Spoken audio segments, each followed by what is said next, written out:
हर हर महादेव भक्तों, आइए सुनते हैं महाशिवरात्रि व्रत कथा।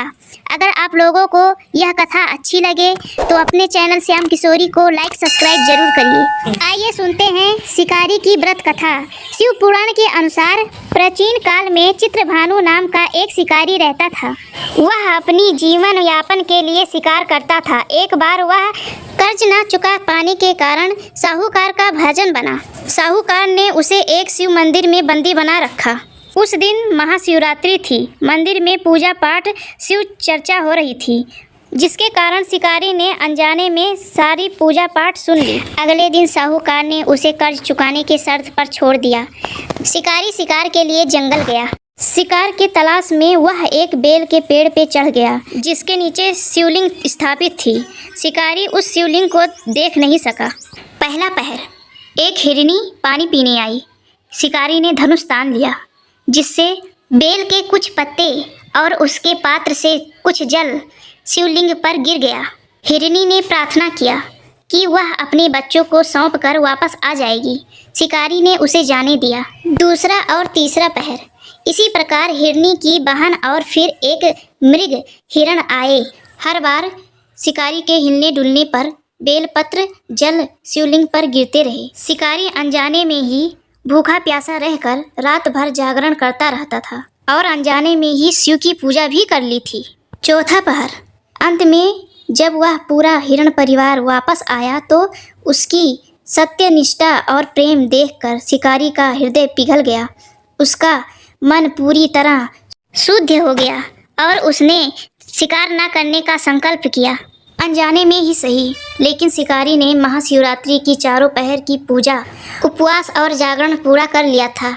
उसकी इस श्रद्धा से प्रसन्न होकर भगवान शिव प्रकट हुए और उसे सुख समृद्धि के साथ मोक्ष का वरदान दिए। अब सुनते हैं भगवान शिव नीलकंठ कैसे कहलाए। समुद्र मंथन की कथा। प्राचीन काल में ऋषि दुर्वासा के श्राप के कारण जब देवराज इंद्र और देवताओं की शक्ति क्षीण हो गई, असुरों का राज बढ़ने लगा। तब भगवान विष्णु ने देवताओं और असुरों के साथ मिलकर क्षीर सागर का मंथन करने का सुझाव दिया, ताकि अमृत प्राप्त हो सके। मंथन की प्रक्रिया। मंथन के लिए मंत्राचल पर्वत को मंथनी बनाया गया और नागराज वासुकी को रस्सी बनाया गया। एक तरफ से देवताओं और दूसरी तरफ से असुर समुद्र को मथने लगे। मंथन शुरू होते ही सबसे पहले समुद्र से हलाहल काटकूट नामक अत्यंत भयानक विष निकला। यह विष इतना शक्तिशाली और गर्म था कि इसके ज्वाला से 10 दिशाएं जलने लगी। देवता असुर समस्त प्राणी ताहिमाम करने लगे। इस विष के प्रभाव से पूरी सृष्टि का विनाश निश्चित था। जब कोई और उपाय नहीं बचा तो सभी देवता और ऋषि मुनि भगवान शिव के पास कैलाश पर्वत पहुँचे और उनसे रक्षा की प्रार्थना की। महादेव तो करुणा के सागर हैं। उन्होंने सृष्टि को बचाने के लिए स्वयं उस घातक विष को पीने का निर्णय लिया। शिव जी ने हलाहल विष को अपनी हथेली पर रखा और उसे पी गए। लेकिन यदि विष उनके पेट में चला जाता तो उनके भीतर समाहित पूरा ब्रह्मांड नष्ट हो जाता।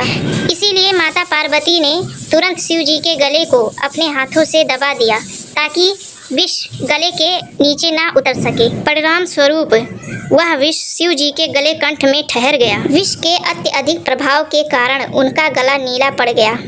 इस कारण से समस्त संसार ने उन्हें नीलकंठ, नीले गले वाले के नाम से पुकारना शुरू किए। भगवान शिव ने समस्त कष्ट सहकर पूरी सृष्टि का प्राण बचाए, जो सर्वोच्च त्याग का प्रतीक है। माना जाता है कि विष पीने के बाद शिव जी के शरीर में बहुत जलन होने लगा था। उस जलन को मिटाने के लिए देवताओं ने शिव जी को जल का अभिषेक किया था और बेलपत्री खिलाई थी। बेलपत्री शीतल होता है, यही कारण है कि आज भी जल से अभिषेक किया जाता है और शिव जी के पूजा में बेलपत्री का महत्व बहुत अधिक माना जाता है। तो भक्तों, आप सबको महाशिवरात्रि की ये पावन कथा कैसी लगी, आप लोग कमेंट बॉक्स में ज़रूर बताएं और अपने चैनल श्याम किशोरी को लाइक सब्सक्राइब जरूर करें। हर हर महादेव।